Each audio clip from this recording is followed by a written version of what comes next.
We allow that sound to connect all of us all over the world. Even if you're watching the program years later, all of us feeling, setting an intention and feeling a sound that reverberates and joins our hearts. It's in this choice to unite, Father, Mother, God, that we call upon your presence. We come to you not in a state of separation, but in a state of affirming our willingness to remember our true identity. Father, Mother, God, you've created us in your image. And this we have forgotten and suffered the amnesia and all the side effects of that fearful state of being. Now, we allow your presence to descend into our heart, soul, mind, consciousness, and do that spiritual surgery, removing all the misbeliefs in our consciousness and bringing us back to our state of holiness. In this state, we are in a state of innocence. In this state, we are pure. In this state, we have not been affected by the world and its inhabitants. In this state, there has been no separation, and we remain as God created us. Father, Mother, God, we give thanks that this is your truth, and only the truth is true. We surrender all else, and we ask to be able to see ourselves and each other in your holy eyes. And so it is.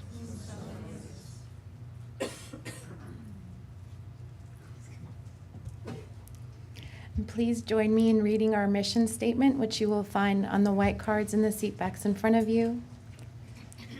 And together we say, the Global Center for Christ Consciousness is a spiritual center for students and masters on the spiritual path.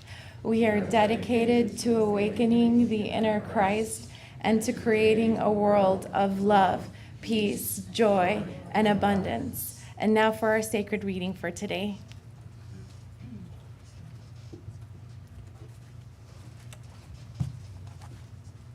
From A Course in Miracles. There is a light in you the world cannot perceive, and with its eyes you will not see this light, for you are blinded by the world. Yet you have eyes to see it. It is there for you to look upon. It was not placed in you to be kept hidden from your sight. This light is a reflection of the thought we practice now. To feel the love of God within you is to see the world anew, shining in innocence, alive with hope, and blessed with perfect charity and love. Who could feel fear in such a world as this? It welcomes you, rejoices that you came, and sings your praises as it keeps you safe from every form of danger and of pain. It offers you a warm and gentle home in which to stay a while. And so it is.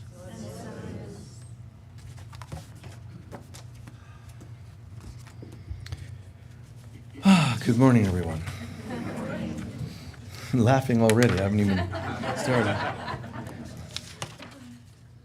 If you'd share with me, please, your requests for topics today.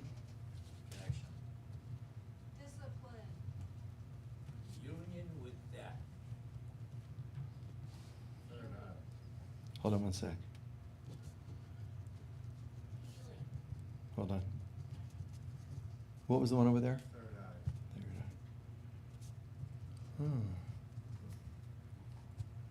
Anybody else? Family trauma? Always look on the bright side of life.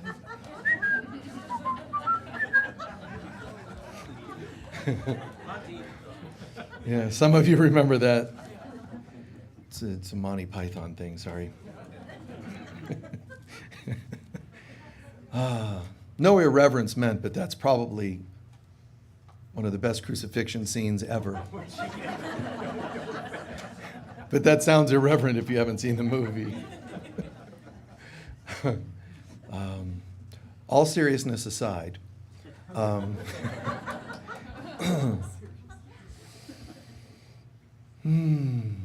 we're in this remarkable time. I mean, some people on this planet, they think it's just the same old, you know? They really do. It's amazing. They think that there's another election. They think there's another up or down in the economy and so on. I mean, we're on the edge of catastrophe. Great way to start the talk today, huh? I mean, the world is changing rapidly. Nothing will ever be the same. We'll never see what we used to think was normal. And it's an amazing thing, the number of things that are no longer normal. It's not one thing. It's not only a new type of car comes out, you know, and it's not just a change in wardrobe styles and so on. We're dealing with things that are so multiple that can't comprehend it. Economy and God, everything, the ecology and so much. We haven't seen what's coming to this world. We haven't seen anything close to it. The second closest thing would be the flood and the destruction of Atlantis. If you don't believe in Atlantis, just space out for 10 seconds while I talk about it. We haven't seen anything like it, and that sounds horrible. The difference is there won't be a destruction and then just picking up the pieces and trying to get our lives back together and pull that off, struggling the whole time, pull it off for a few thousand years and have to do another terrible experience. We're going into an ascension. We're going into higher levels of consciousness, higher vibration. Your dense body will not be the same in just a short time from now. Just a short time from now. It won't be the same. We won't see it the same, feel it the same, experience it the same. So this is actually good news. A good metaphor, is, of course, the birth pains. It's uncomfortable at the time, but then there's this beautiful birth. But nothing, even the most beautiful birthing of a child, can't compare to the birthing of our Christ self. But that doesn't happen just because we say so. It's not going to be like, there's a new world coming. Can't wait. We won't have energy bills. Everybody will have a crystal in their house that'll run on the crystal grid. And you won't have to deal with cars and car insurance. Everybody will just have a UFO in the garage. Some people actually think that's cool. We'll have, when your person is in office in the White House or whatever, a lot of things are going to pass away. If I were to describe the new world, it would be overwhelming to the brain, because the brain and mind, those are two separate things. The brain, the actual brain, and the mind would become overwhelmed because of the number of things that won't be there anymore. And the ones that'll trigger you most are the ones you're most attached to. So when you bring up things like healing and third eye, and connection, another one of the words you brought up, all these things are going to happen, but it's not going to be done the way each religion thinks it's going to be done. Science thinks it's going to be a new science, AI technology. It's this ultimate intellectualism. No. The intellectual self and intellectual world will die. People will lose their dependence on technology in the sense that we're the dreamers of the dream. You won't be subject to technology running your life. And when they call it artificial intelligence, that's a good name, very artificial. And things that are artificial aren't real. They are not long lasting. So that world has to die. And then there's religions, each having their, and all of that's going to die. What's going to be left? Oh, just bliss. Sorry about that. But no, we will move into what seems like a higher technology, but it's not the kind we think of today. Gadgets. It's consciousness. We will get to a day where buildings will be poured into place like crystal. Windows will be made of a, I guess the closest thing I could describe like a Pyrex that's poured into place. Things are not going to be linear. We will not be using steel to make buildings. You won't be making things out of things that can rust or rot. Everything's going to be different. Love will prevail. Love will become the theme. And when we have love as the law in our hearts, there won't need to be laws. Now, of course, there's lawless people going, yes, but no, because you and your lawlessness also will be gone. Where? I don't know, because it's very subjective and subject to how you behave. People aren't going to care who you love. No, it's like you're guided by God. And all of a sudden, love is just free. You don't have to declare it. You don't have to ask for it. You don't need your parents' approval. None of that matters anymore. I am that I am becomes the law. You see? It's not, you have to marry somebody of our race or our culture, or we won't accept them. Those that don't accept you will be gone. Not because they're in hell like some people say they're going to be. I'm saying that consciousness won't be there. People won't even think of it. It's not because somebody doesn't allow them to. It doesn't make sense to think like that, to judge people for their preferences, their beliefs. And all the varying beliefs will start going like this and coming together. Now, some people go, no, but I want to have mine different than everybody else's. That part of you will be gone. We won't force it upon you. It'll be gone. And if you still want to be like, I just resist, I resist to the end, I'm going to fight it, I refuse to think as one and loving, a planet will be provided for you to incarnate as a cockroach, and you can sit there just, walking around, living out your life until you're like, I should have rethought this. Love's not looking so bad anymore.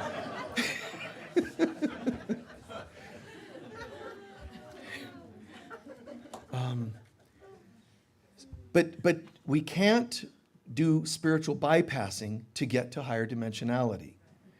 It's not going to look the way you, who think you're separate from everybody else, thinks it'll look. It's going to be, I surrender to that new look. I don't know, but God does. I allow the Holy Spirit to co-create that new world through me, rather than I've got it covered. I know exactly what I want this to look like. And for a while, we will have a higher dimensional lifestyle. For a while, that's going to happen, where we're interacting. There's no doubt about it at all in my mind. No doubt about it. I see it, and I've known this for decades. It's going to happen where beings of higher dimension, called light beings, they're going to interact with humanity and help them rebuild the world that was destroyed. And so getting to that new world, mankind isn't the type to go, let's just do that. Let's just go to the higher dimensionality. The fighting, the resisting, well, we'll do that as long as our guy's in office and not your guy. As long as this and not that. As long as all these rules and conditions.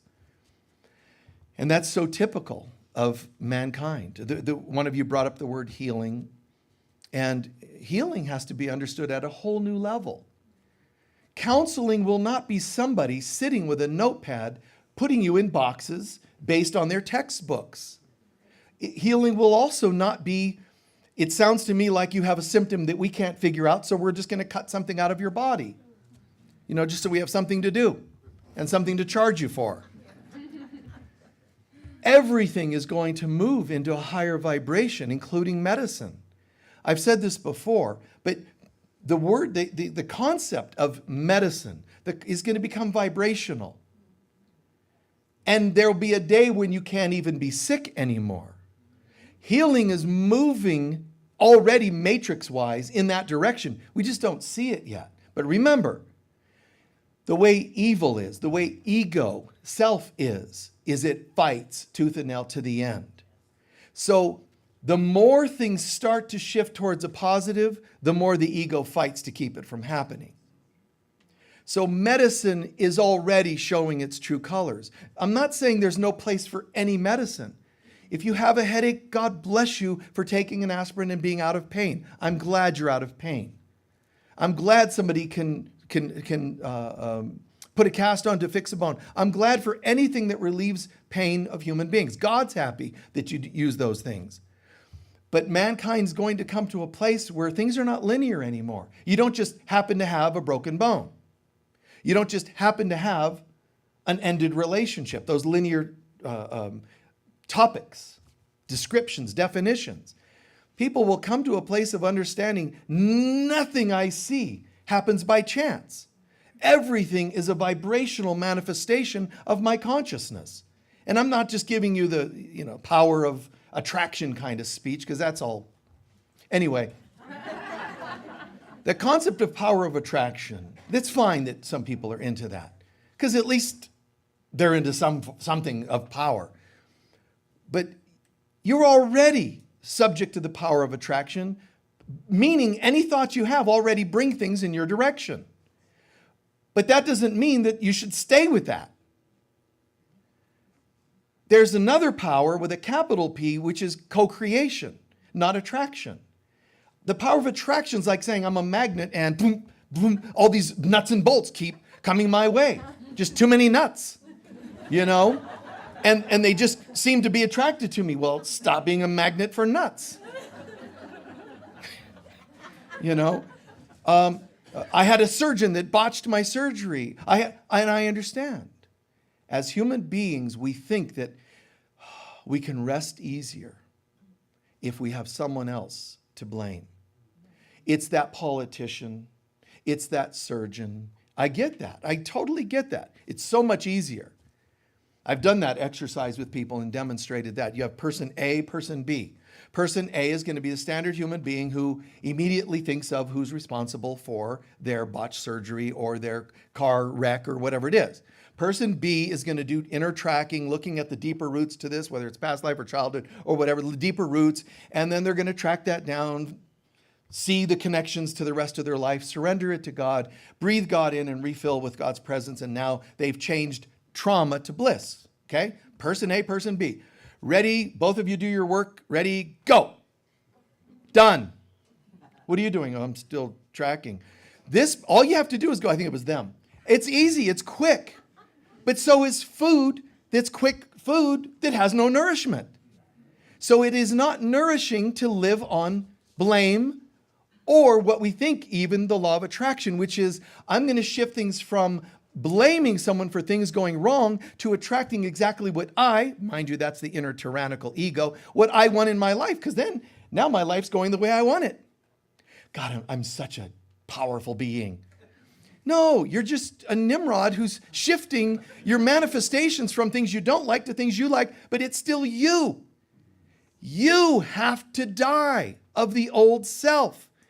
Just because you're manifesting better, seemingly better things in your life doesn't mean things have come together.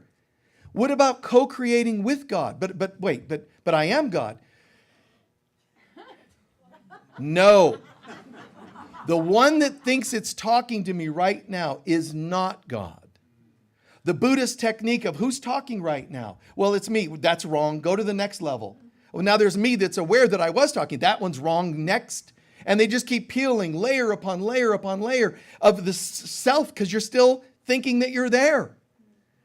I got it now. Now I'm in the non-self. Wrong. There's another layer. And they'll keep you in this meditation deeper and deeper and deeper. And then you're in the emptiness. Wrong. After all these layers, and of course it's depressing.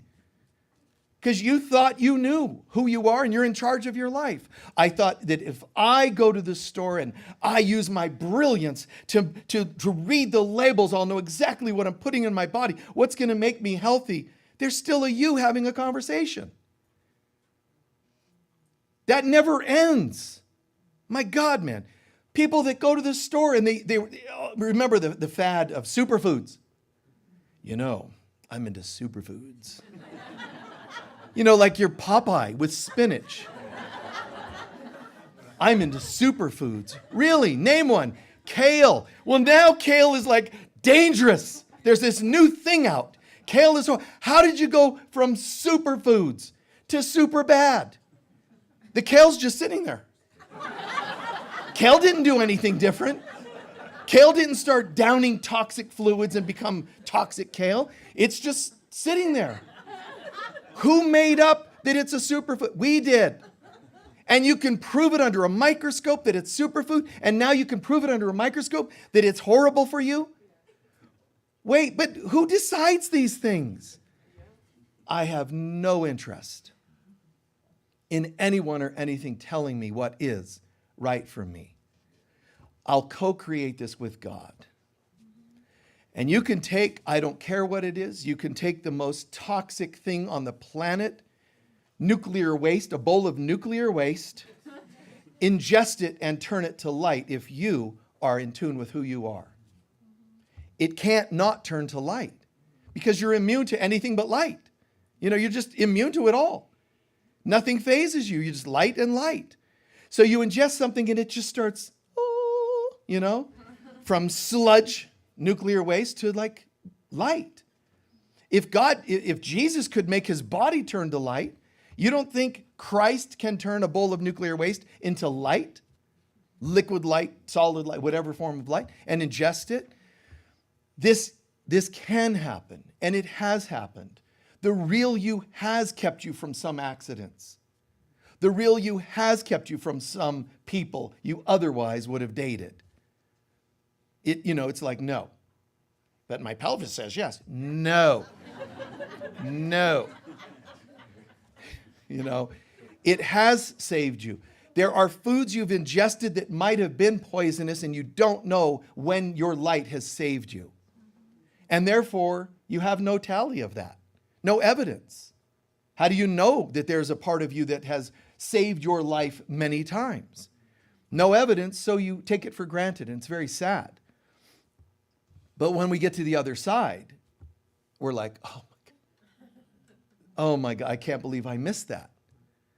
It's amazing. There are all these amazing insights. You talk about hindsight being 20/20, you get to the other side and everything becomes evident.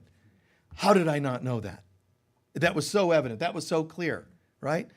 All the people you thought was the meant to be's were like not to be's, not, like stop. But you forced it because you practiced the power of attraction. So you drew another nut to yourself, but I did it through attraction. So there's still an I, a me, that's dangerous. I need to have that part of me that's still even remotely interested in attracting what I think I need. I being the deciding person here. Well, isn't that the way it's supposed to be? Aren't we supposed to empower ourselves? No, listen. Surrender to the power of God is the course of action. It has nothing to do with you becoming brighter and more brilliant or more intelligent. We've been doing that forever and it doesn't work. We reach the absolute pinnacle, the absolute highest high in our history so far in Atlantis. And look what we did to ourselves. We destroyed other continents. We allowed technology and alien intervention to interest us, to turn us on, to make us think that's how you create the best life. Technology.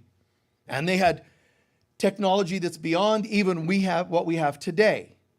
And they destroyed themselves with that same technology. That technology and intellect without love doesn't work. It can't work because love is the metaphor of God. How do you accomplish without God? Well, we've proven, science proves. I mean, it's a scientist that sat in a lab and came up with a medicine that seems to kill the symptoms of a disease. It wasn't God. It was me. I came up with this, whatever it happens to be.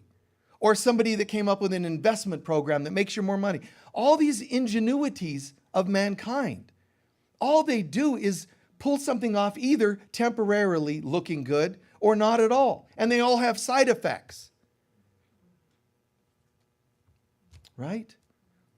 Even if I win the lottery today, you all put money into the lottery that I took. You guys lost. So it's hard for us to understand. Sounds like I'm running for office. My God. I just realized, no, I would vote for me. Just kidding. Anyway. Coming to this level of understanding, like, this all with its side effects and its harmful effects, and I just don't have an interest in this anymore. And it's kind of vulnerable for us to own. This doesn't work. I thought that this new technology, I thought that winning the lottery obviously is a prosperous thing. Law of attraction, I won the lottery, wow, look at me. I think that's great, and yet there's a side effect. Someone else lost money, right? It's hard to believe the day will come when it's impossible for someone to win and someone to lose at the same time. See? Well, then I don't even want the lottery because now there's no gain. I was hoping to become billionaire. When your consciousness is rich in God, there's nothing you could need. Okay, well, if I'm one with God, I could manifest anything. I'm going to manifest $1 billion. Good job. Boom, and there's this pile that's $1 billion. And what are you going to do with it? Buy things. But when you're one with God, anything you want, it just comes, it manifests. You can materialize things. So what's the point now of $1 billion? Healing is going to go to a whole new level. There won't be people doing healing. There won't be a surgeon anymore. For a while, there'll be something like that, but there really won't be people doing healing anymore. And you won't be called this or that. You'll be called a healer. Because healers will broaden their mind and use all the tools on their tool belt, co-created by God, so that they can do whatever's needed in the moment. And it could be to touch, it could be to align the spine, but it's going to be consciousness working through this group of people called healers. It's not people fixing bodies. That's going to change. They can counsel. It's almost the closest thing we might have experienced, you could say, is almost like shamanic, but not to be confused with some of that's also been tainted by some people, okay? But just the change. You know what? Like, the law is written in our hearts. You don't need the world to tell you what to do and not do, because you can't imagine doing anything else. Well, would there be laws to keep people from harming other? The thought of harming another would make no sense. But there's a thing that has to happen for all this other stuff to come forward. And that is, we have to realize the truth of who we are. Maybe I'll talk more about that in another week coming up or so. But we have to recognize, see, if I think you're a separate person, I have to actually win the lottery only by you adding to the amount of the lottery. There's a you. You see? If I catch cold, who did I catch it from? There's a you. The bottom line is, it's all of the manifestations of being separate from each other. I will not deal with lawlessness when I realize we're one. How could I harm you if you're me? How dare you desert me and leave our marriage? What marriage? I'm already one with everyone. No, I still want to own somebody. It won't happen. It can't happen because you're me. I really want to marry you. I need you. Wait, you're me. Oh, I'm good. Shortest marriage in the history of the planet. I do. No, wait, I don't need. Okay, I'm good. Give him a hug. Thank you. Appreciate that. Sharing that process. You don't have to do it for lifetimes. No, I'm indebted to you because last time you did this and I did it. And we got to come back and do it again. What a weird contract. Contracts will be over. Soul contracts will be over. Karma washed away and washed away and washed away. Now, there are some people that go, no, I want my karma. I got to have some karma to feel alive. Again, there's planet Schizoid you can go live on. In the Daughters of Heaven conference that's coming up, I'm going to talk a lot more about the one question you asked about the third eye. But just for now, you know, who are you here for? What are you here for? Who are you here to serve? We actually still think I'm trying to get to that point where I've sold $1 million in real estate, you know, or $1 billion. You have goals. I want to have another child and a partnership, and I want to reach my 50th wedding anniversary. These are all goals. They've never existed. It's all a hologram. But if they did exist, they're going to cease existing. That's why events like COVID brought people, wait, but I wanted to get married, and somebody decided you're not allowed. Like, isn't that weird? You sit and watch this, and some people just ignore that this has happened. You're not allowed to have high school graduations. I'm not saying that's the pivot or the pinnacle point of life on earth, but nothing normal. Your kids, some of us, you know, your kids did not get to go and get graduation done, which is not the end of the world, but it's something that was normal and their minds expected it. They expected a marriage. They weren't allowed. Some people had to say goodbye to their grandparents through a window of a hospital or whatever, not able to say goodbye to them because somebody said it's against the rules. This weird coldness that we co-created. God didn't say, oh, I think it's time for coldness on the planet. No, we did this to ourselves. Why did we allow the world to do that? Why did we create that? Because we didn't choose to step up and be who we really are. I love that there was some high school principal that said, you know what? To heck with this. We're not allowed to have a graduation. Kids can't walk up on the stage, be handed their certificate, and feel accomplished. Then why did they even go to school? Okay? So he drove around with a trailer, with a fake stage of a graduation. He drove around to each kid's house. You know, play the music, you know, like Mr. Haney on Green Acres, you know. He pulled this thing behind his truck, and then they go up and the kid gets handed it. I think that's brilliant. But you know the most brilliant thing about it is that the guy had enough love to do that. I would just be grateful that you even thought of me, besides the stage and whatever else. That's very cool. We still had our services. It's not allowed. You're not allowed to have gatherings. We didn't. It's an illusion. I didn't ask for anybody to show up and sit in a gathering because that was illegal. I just said, I'm going to be standing here at the podium talking.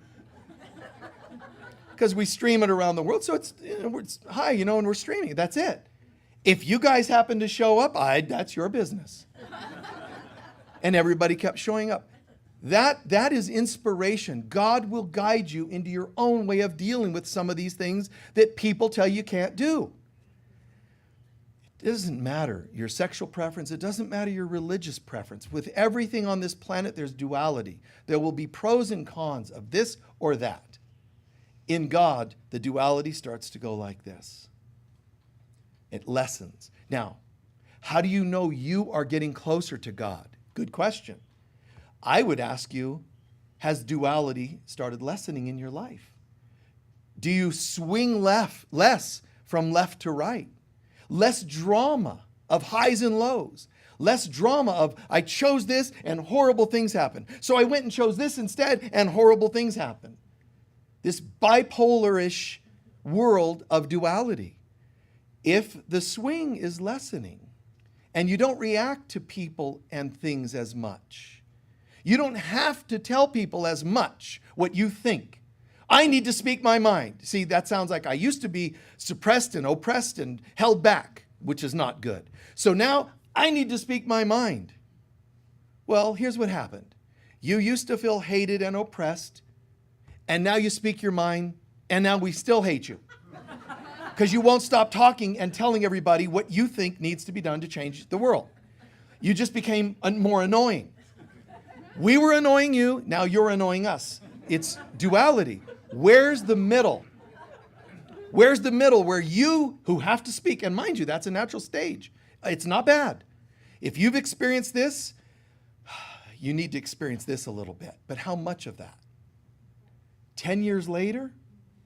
If 50 years later, you have a partnership, let's say, 50 years later, you're still being blamed for everything these people did to them, something's not right. Honey, yes, we'll be partners, but we're going to look at some faster recovery on this thing. You know, I'm open to working with you on this, but no, this is going to be 50 years of this. The closer you get to God, time starts to disappear. Not just in the metaphysical sense. How long you take to heal something starts to come together. How long it takes you to overcome, one of you brought up family trauma. No, I am not saying shorten it like in a bypassing kind of way. I think it's harmful for you to rush your healing of family or any other kind of trauma. But something happens when you tether yourself to God, God, God, God, God. You'd start to develop this immunity. You don't catch colds and flus as much. But if you do, you're not like, oh my God, I failed. I thought I was one with God. Now I got the flu. No, easy. Now you have another opportunity to forgive something. And when you do, you're back tethered to God. Some things will still happen, but you bounce back quicker and quicker and quicker. You don't stray as often and you bounce back quicker. That's a good sign. Time starts to disappear. How long it takes you to get to know somebody, which is all about safety and, caution and taking your time, but that comes from fear. It's a good thing to do while you're living in a fearful world.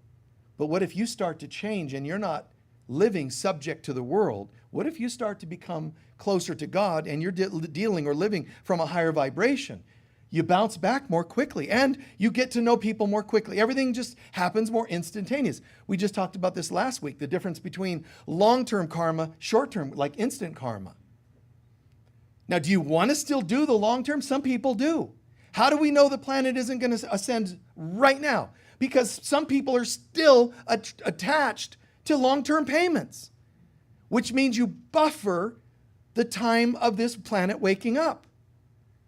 No politician will be able to go on the news and say, one of my policies and my plans for the next 4 years is going to be time's going to disappear and everything's going to happen all at once and we'll all wake up. No, they're not going to vote for him. They're going to say, we think he's unstable, he or she. So that tells you something. That people would actually fight to keep trauma alive and karma alive. And you might say, well, nobody would. Everybody is, because it's still happening. The fact that we're still dragging this on, I want them to pay for that. You want to wish somebody having to pay or get caught or whatever and be in trouble. That means if you want them to experience, presidential people you want to see go to jail, or family members you want to see go to jail, I understand the hurt that brought you there. I get that. But the more tenacious you are about people being punished, the more you're stuck in the karma too. You can't wish karma upon others without experiencing it in yourself. It doesn't work that way. Lord, I absolutely affirm the power and the need and necessity for karma in them. But we're one, so you get it too. And that's frustrating. Well, I wish it weren't that way. Thank you for sharing. It doesn't help. You're here, and what you wish upon others, as you judge, as you see others, you're seeing yourself. You just don't realize it. And it seems impossible because some people are horrible, and you might be a pretty reasonable person. But their horribleness might be just a magnification of some old hurt of yours. It doesn't mean they're mirroring exactly how you are. Horrible people on the planet aren't mirroring that you're exactly as horrible. All other people are magnifications of even the slightest misthinking in us. When you know that, it helps you realize how horrible some people have been or can be. It helps you realize, okay, in this, there's something I can learn, extract from it, and go on my way. The events themselves, bless you, I don't have to allow them to have power any longer, power over me. And that's not an easy way to think, an easy way to live. It isn't, because you're drawing the duality. You're living in a dual world, and yet you're not choosing duality anymore. You're going to start feeling disconnected from the world. And yes, there'll be planetary cycles that'll happen that'll exaggerate it. Full moons, blue moons, red moons, this moon, that moon, Keith moon, There'll be all kinds of the moons that, and lunar cycles and Mercury's and Pluto's, and these things are not planets that are going, psst, hey, Pluto, yeah, let's get him. Okay, I'm Pluto, I'm going to go retrograde and just start bringing up all kinds of horrible things. That's not how this goes. The planets are saying only, and so it is, based on what we're asking for. Hey, listen, planets. Yes, children of God, because we're servants of you, not the other way around. Yes, servants of God. Well, we have an idea. Unconsciously, unknown to our conscious mind, we're agreeing it's time to wake up. So we're agreeing to kind of purge out some of our old ways. Hold on just a second. Pluto, Mercury, come here, quick. We need you both to go retrograde quickly. And do it during the most bizarre stellar alignments and solar flares. And let's fire up planet Earth. And just get it. And so all these planets are like, getting all like, I can't wait. Because they're going to help us wake up. And we're on Earth going, maybe this piece of paper will keep the asteroid from hitting me. Because the world's out to get me. And it doesn't. And, and out there's these beings going, what's wrong with these people? They asked me to be Pluto retrograde. They asked me to be Mercury what's going on? And the moon's going, I go full every month and they get ticked off. There's no telling, what the story is with these people. And then from the heavens, Jesus, forgive them. They know not what they do. We know. But every once in a while, they look like there's some hope. We bring them some hope and they just spit upon it. And it's hard not to, because the ego will keep human beings in a state of being victims. One way it does that is makes you unconscious that you're choosing what's happening. Some of you and some of us have had horrible family trauma, family lives with our family, childhood, even current life, with family. Makes sense. It's completely immoral, illegal, and so on, what some families have done to you. I get it. Feel that, cry that, be held, talk about it, work it, process it, absolutely. The day, however, will come where you'll say, oh, that totally makes sense. Not justifying what they did, but why I was involved. Well, I had these past lives, little of this, little of that. And then they said to me, the gods, my angels, whatever, said, listen, we know you're going in Earth this, quickly here, soon here. We have two plans. One, you can go in and work on that one thing you did that was a little, and we'll take 2 lifetimes to work on that, and 3 lifetimes to work on infidelity. And then there's one other lifetime where you were a warrior and you killed a lot of good people and you liked it. Too much. So we've got but we can take each of these issues, make each of them manifest in one lifetime, pay it off, 2 or 3 lifetimes for that one, 2 or 3 lifetimes.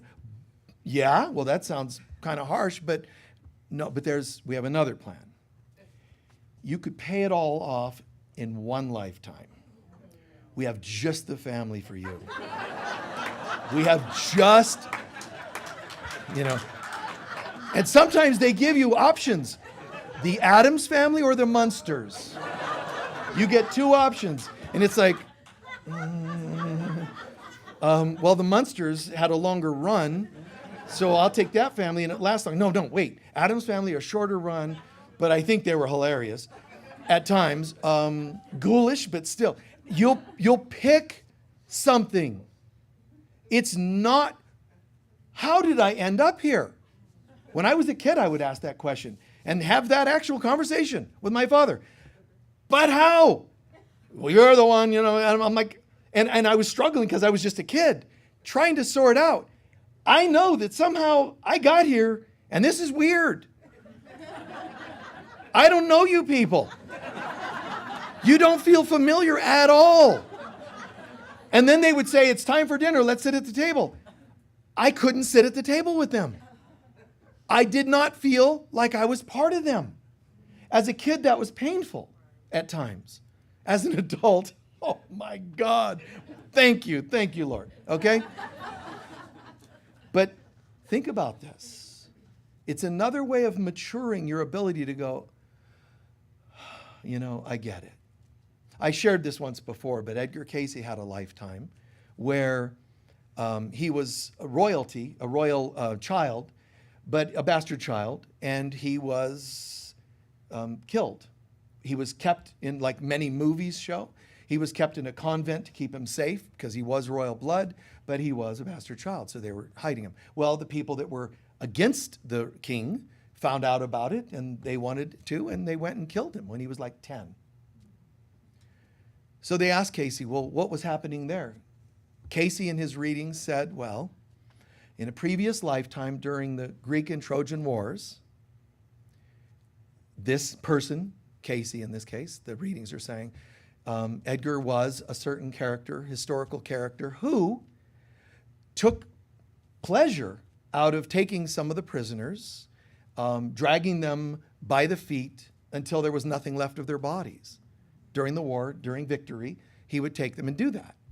This was, Edgar, you're going in, you can pay this off and be done. They're going to take your life, but you're done.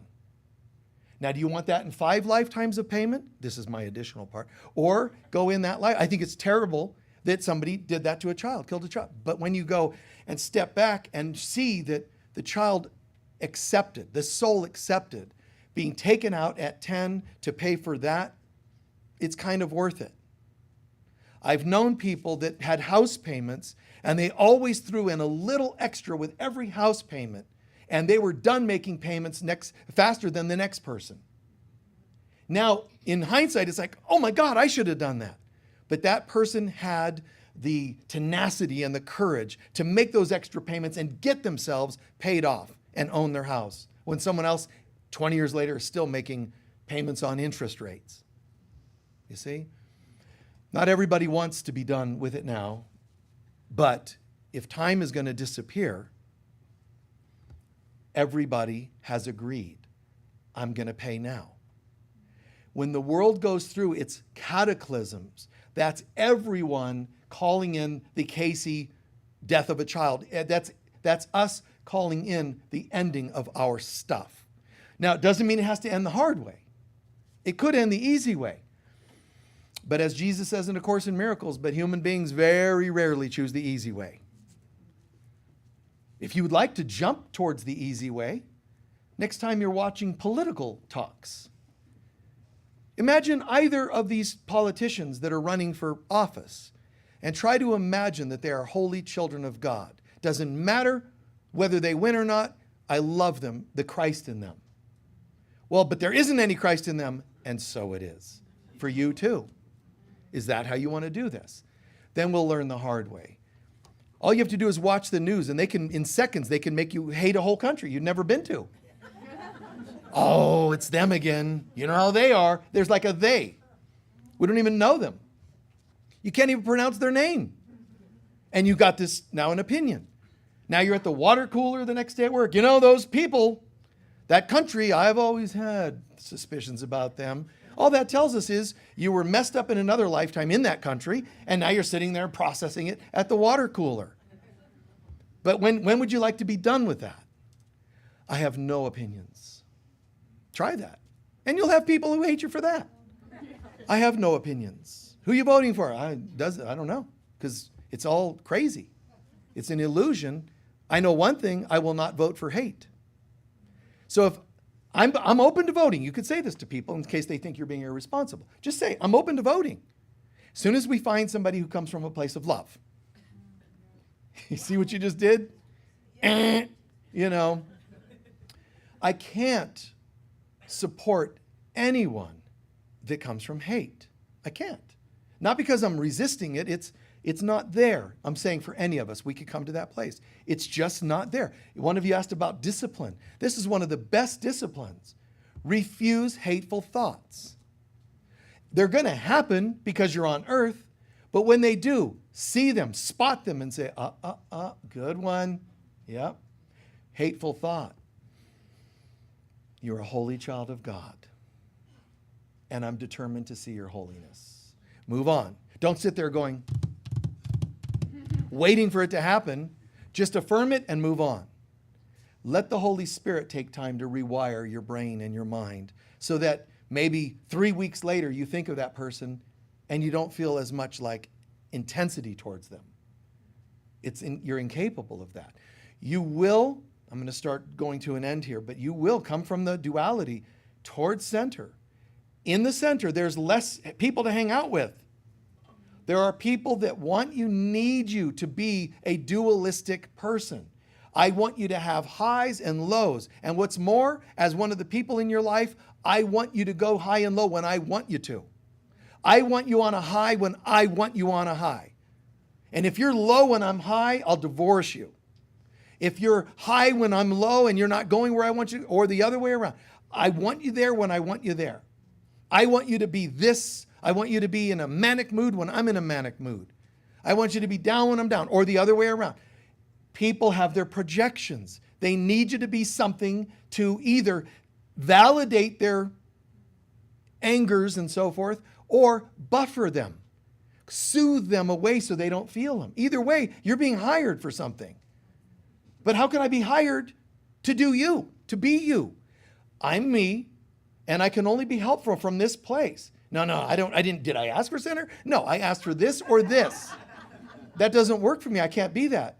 And then now they're on the phone telling all your friends, they used to be nice to me, now they're doing this. And now you have people hating you. And you're going to be like, gosh, it's such a drag. I thought I was working on my spiritual self, and now people don't like me.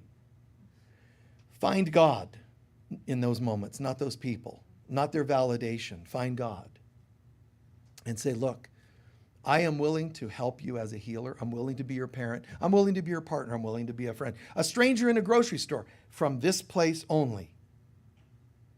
Not because I don't love you, it's because I do love you. I can only ever be helpful when I'm tethered to God. That's a fact. If I'm not tethered, I'm already vulnerable to something else out here. Make sense? So that it's a concept of stay connected. One of you asked about connection. And that is your discipline, to stay tethered to God. It doesn't mean you're a monk. It doesn't mean tethered to God. I always walk chanting, everywhere I go, grocery store, and it's wheat check, rice check, oh, money pot me home, muscle test, whether I get this kind of milk, that kind of milk. It's just peace. It's a place of peace. When you think you need to know what God wants you to do, what most resonates to peace? And if you want something from me, you want me you're hitchhiking on the road and you want to ride, I can give you a ride. I'm going to go to 10 miles down the road. I can drop you off. No, but I need to go 20. Don't do it. Don't not do it. Check in. Can you afford to take them 20? Don't automatically say no. Don't automatically say yes. If you say automatically yes, you're a victim. Automatically say no, you're reactive. You're center. And I've done that. I remember when I was a kid, probably 18 to 20, somewhere around 18. I was driving the freeway in Los Angeles, and in Orange County, actually, and saw some kid hitchhiking. I picked him. I said, kid, he was probably my age. But I picked him up and said, where are you going? LAX, and I'm late for a flight. I'm like, I was going 5 exits home. LAX is like way over there. Okay, good. I'll take you. That's generally how I do things. Not because I say yes or no all the time.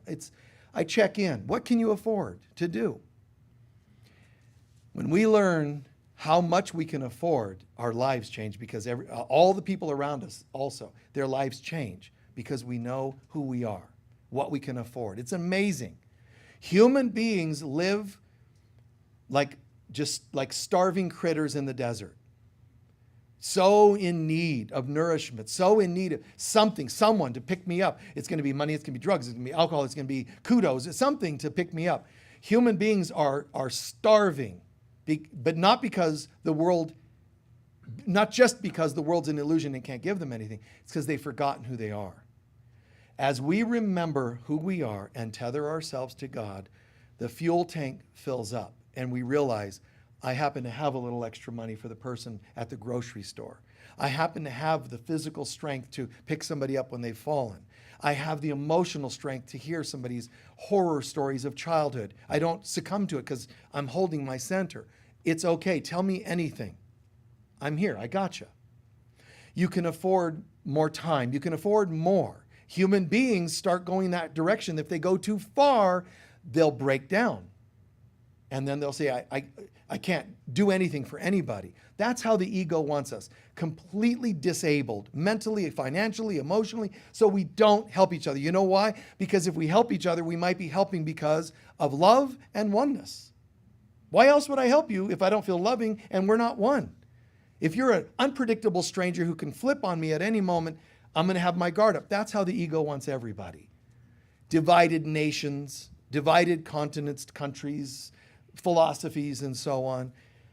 Look for commonality. In every place you can, look for commonality when they say you can't talk religion with people. Look for commonality.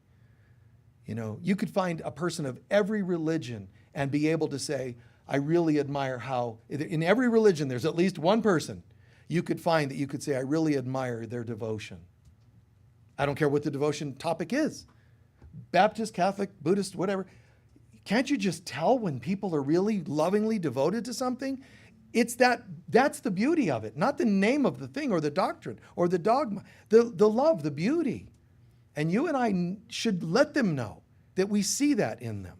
But it's also that faithful wife or husband. I really love your faithfulness that I see in your partnership or your devotion to your child. See these things and let people know. Anything that brings us closer together in conversation or action. Just, come on. If I ran for office, I would not just look for every opportunity to rake the other person over the coals. I mean, then you just start making stuff up. I think they're a karmic demon from Mars. You just start making stuff up and people are like, oh, we knew it. The more you make them hate that politician or something, the more we're divided. And if I were a politician, I would say, I love that point. I never hear a politician say, even though that guy from 50 years ago was from that other party, I really think he was onto something. Why? Why can't they do? Oh, because got to keep it divided so they vote for you. You know what? Listen, if I'm running, and you won't vote for me if I find agreeable points, then I don't want to be your leader. But what if you like my honesty? What if you like the fact that I can see good when it's there instead of pretending it's not there and bring it in and integrate it to today? Why wouldn't you want to vote for somebody who integrates the best of all? It's beautiful. But human beings, while we still believe we're separate from God, we also think we're deserving of being separate. We don't deserve love and oneness. And somebody's got to change that belief system. And if not us, who? I'm quoting a politician. And if not now, then when? You see? Why not? It's got to happen somewhere, and it's got to happen when. At some point, there's a when to this. Where, when, how, me, and now.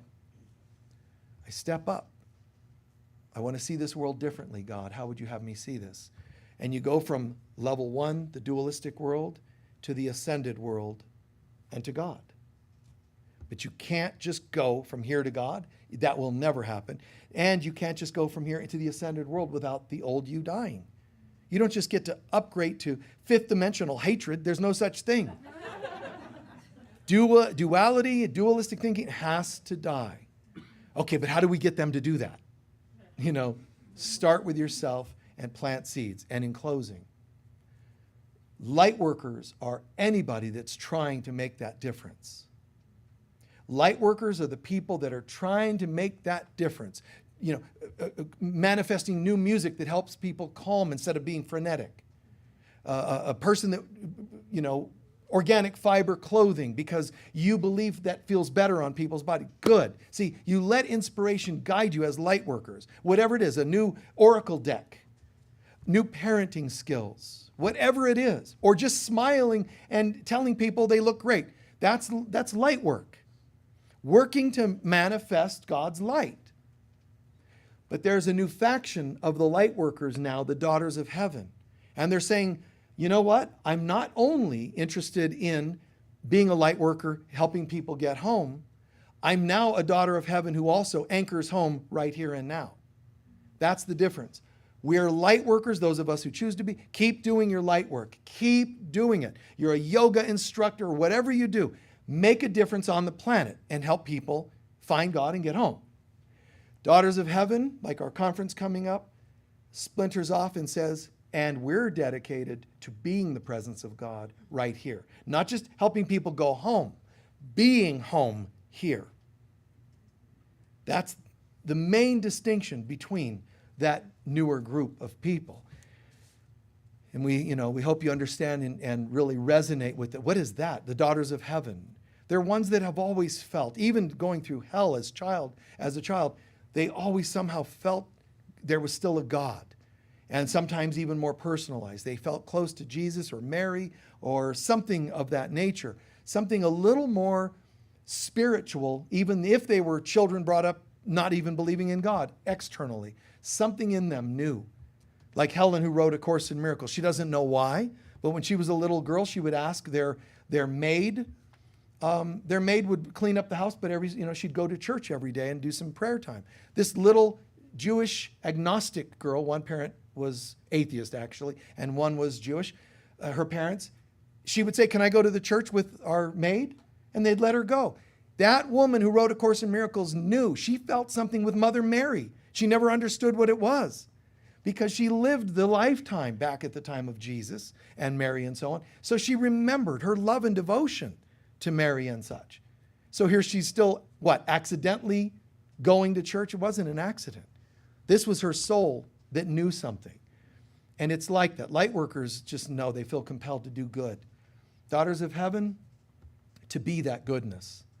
Not perfection or not external perfection, just an internal something. There's such a desire to be softer, a desire to be calmer, a desire to smile more, make a difference in people's lives by being that presence. You may not see Mary today. You may not see Jesus today, but you'll feel their presence because I'm here doing what I can. You see? Whatever work you do, you're being that presence. If you want to know more about the Daughters of Heaven, there's a website. You can go and read about it or listen and share. There's a book in our store or online you can get about it. And you can join our conference, which you can do, remember, in person. It's in 2 weeks. In person, or just watch it online. But I will say this, dedicate to something. When the world collapses, the ones you're going to be able to count on are the ones you felt the most affinity to. So have an affinity to something. Find something good in your life and get close to it. Snuggle up with it by the fire because cold times, bless you, can come. So find something you believe in and show some devotion to it. Internally, yes. Externally, absolutely. Please take a few centering breaths.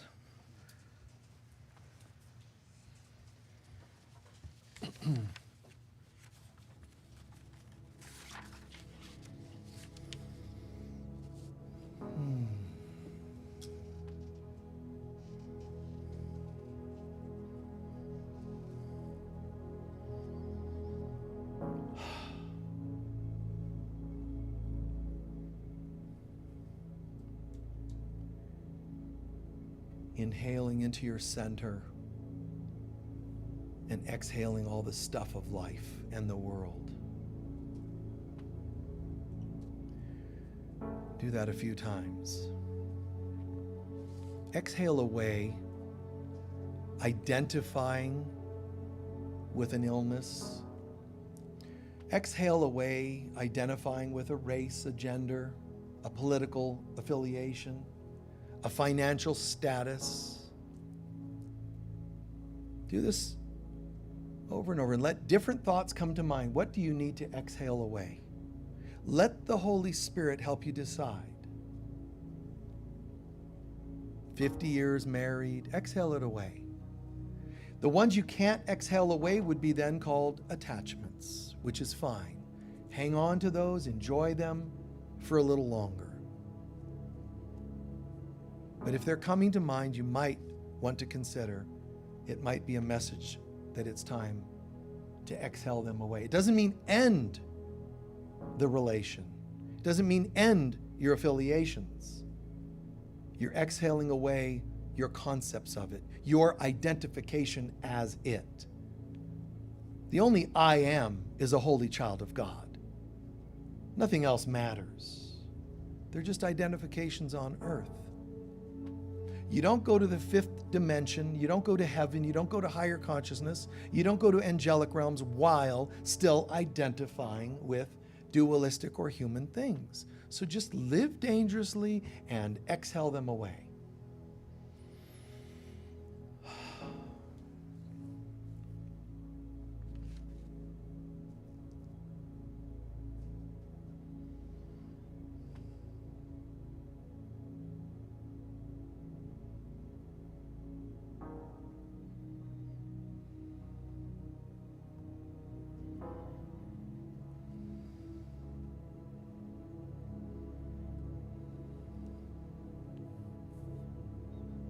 And even though we've exhaled several away, which ones do you still need to be compassionate for?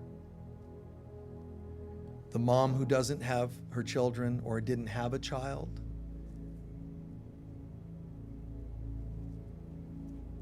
The one with a certain illness?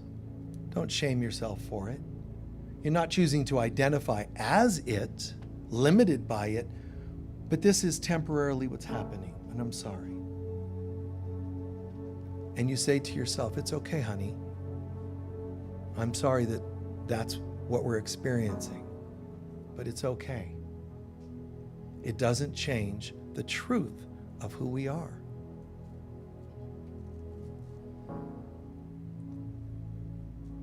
No resistance, no fighting.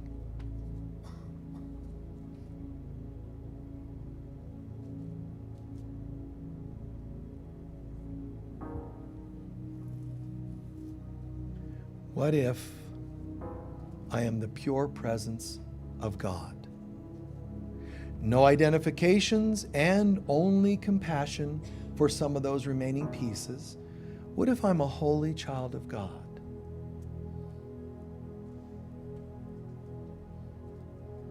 I'm going to choose to fill up enough with that truth that I love the hell out of all else in me. I love it away. You have no place here. Limiting beliefs? What do you mean? You have no place here. I just feel the presence of God's grace and God's love. I feel fantastic. I feel ready. I feel awake. I'm waking to the truth of who I am.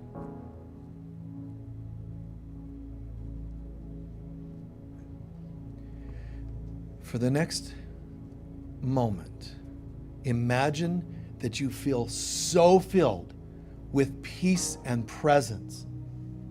If you saw someone sick, you would have no trouble embracing them and just completely downloading instantaneous healing because you're so filled. You feel so full financially. You can pay somebody's bill in the grocery line. You feel so full, you can't not smile if you were out on the streets right now walking by people. How could I not? Hi there, how are you? Telling a waiter, waitress, oh my God, you did an amazing job. Thanks for taking care of us.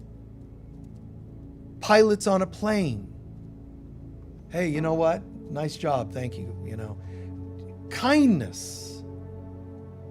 Don't sit with a dull mind, casually thinking about this. Imagine what it would be like to feel that full. And then take the hand of someone sitting next to you on one or both sides. Try not to refuse a hand that reaches out.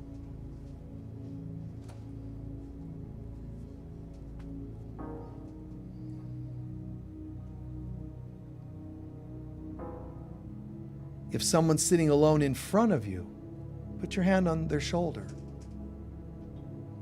Good. If it triggers you to connect, give that to God. Father, Mother, God, we refuse to be alone. We refuse to be separate, and we refuse to allow other brothers and sisters to be separate. This is not your will, therefore, it is no longer the way we will be. When I am in the world, Jesus said, I am the light of the world. So while I am here, I will shine my light.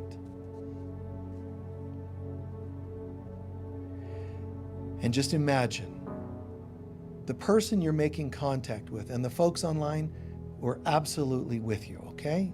Believe that. The person who you're contacting, understand what they've been through in life. Understand horrible things sometimes in childhood. Violence, racism, judgment. Just imagine the things, every one of those hands and shoulders you're contacting, that person has had their own version of hell. Somebody left them, somebody died and broke their heart, whatever. They've been through something. This isn't just a hand. This is a child of God who's experienced things that were not becoming to a child of God. And just convey to them, I'm very sorry. I hear it, I get it, I'm sorry. And also say to them, but everything's going to be different now.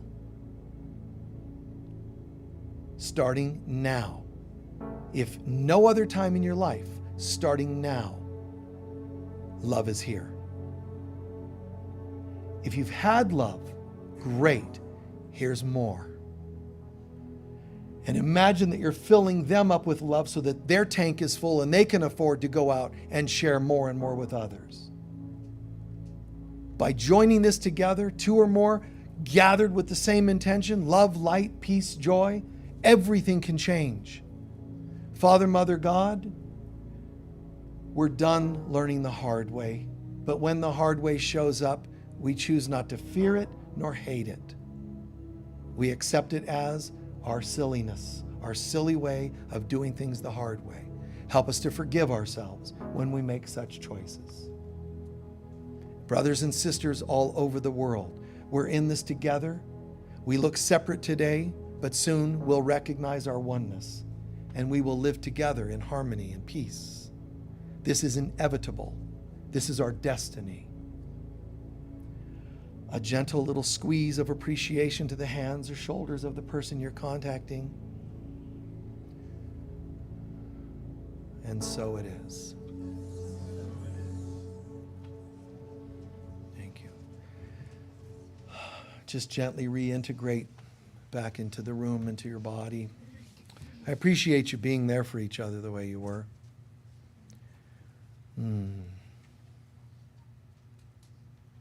In a moment, we'll do our closing prayer. How did the meditation feel?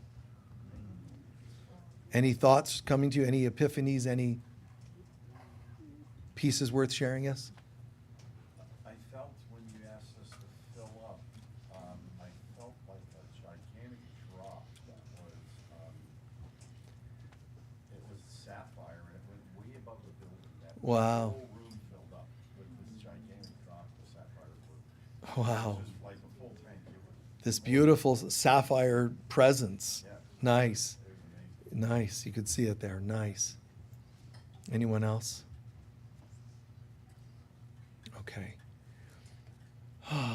Appreciate everybody always just being here and being so open, so vulnerable, so connected that the light of God can just shine through so effortlessly, basically. How are you? Good. Feel good? Good. You have a really strong light in you right now. Good. Euphoric? Nice. Good. Thanks. We're going to take up our collection. We ask simply that you be as generous as you can be. The bags are for your donations. The baskets are for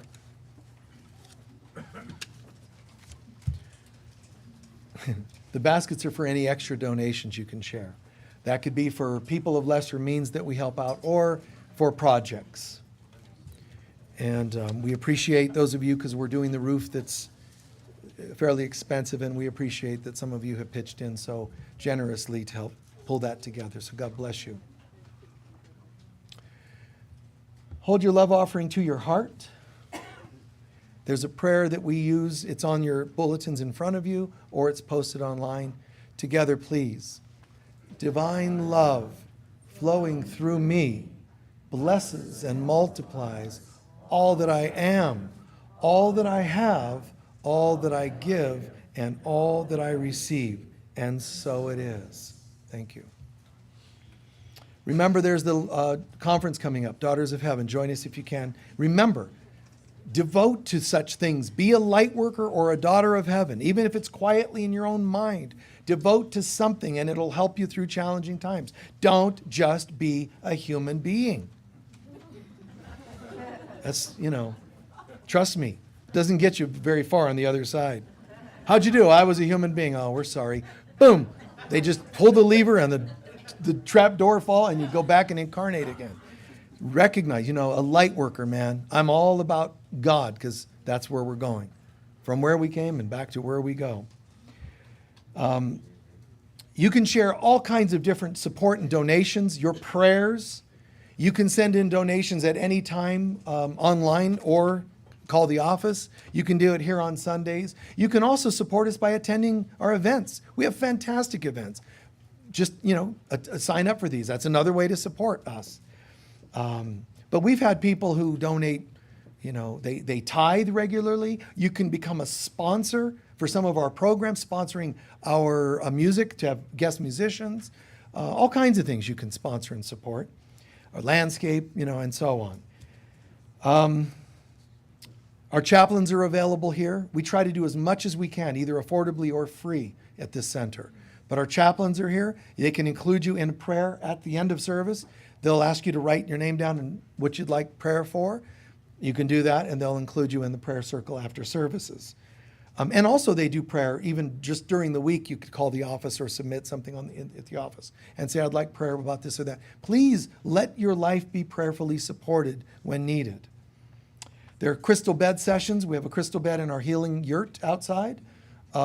Those are fantastic and powerful. Anytime you're visiting from out of town, try to include that in your sacred places in Sedona if you visit. But even if you live locally, it's fantastic. We have all kinds of testimonials and things you can read online. Our book and gift store is available most days of the week, 7 days of the week, but mostly like 10 to 2 roughly, but it's open on Sundays as well. Remember, you don't pay taxes, but also we charge on gift items like crystals. We charge about a third to half of what most stores at some of the higher end galleries would ask for such things. So I'm grateful that we can ask for less for those things. Social media, be sure to like us and do all those wonderful things to support us.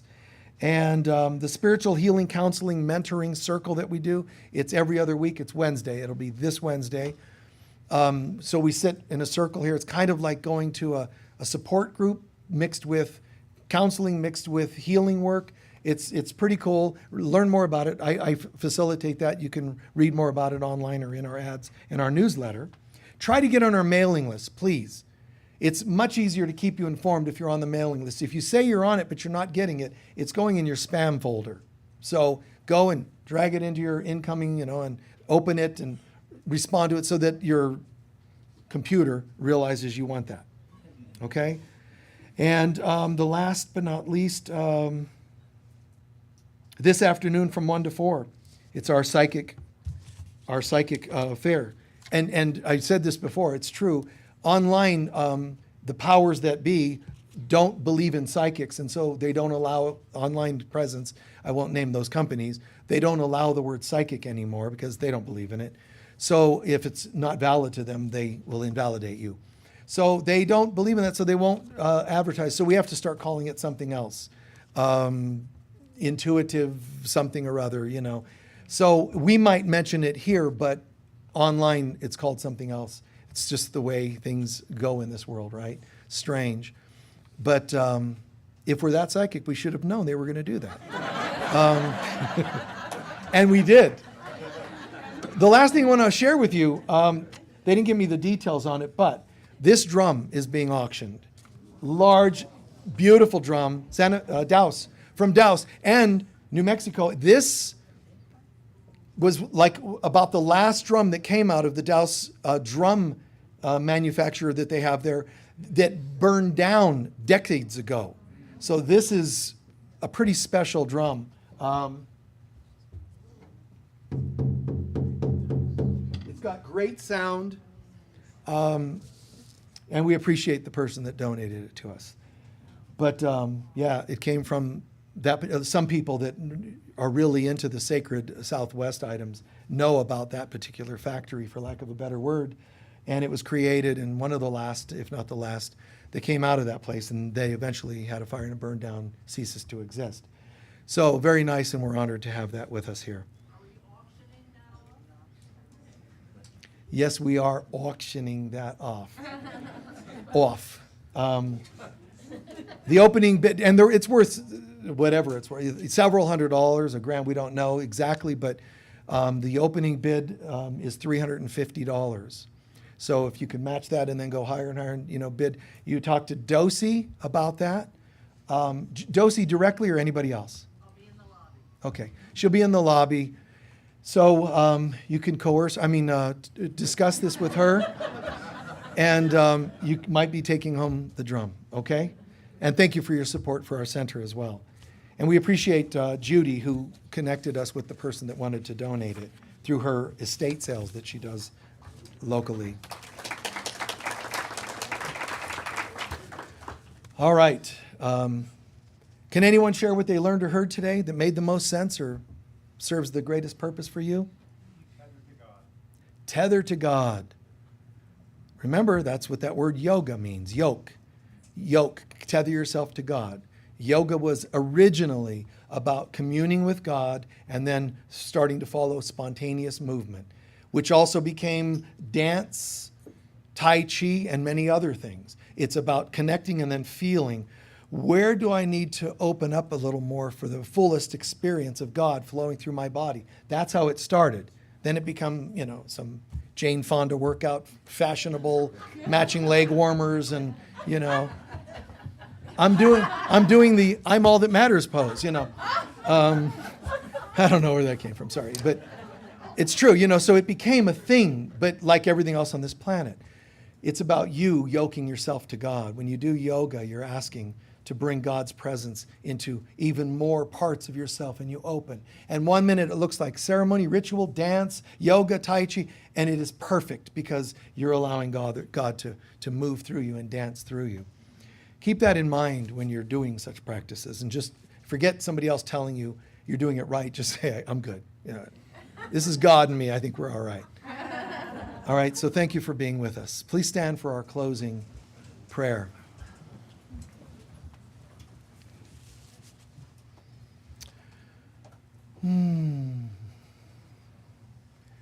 Draw in the love, draw in the support. No matter how alone or where you've been, not today. Draw in the full presence of God and the love of God's children. Draw that in and really believe in it.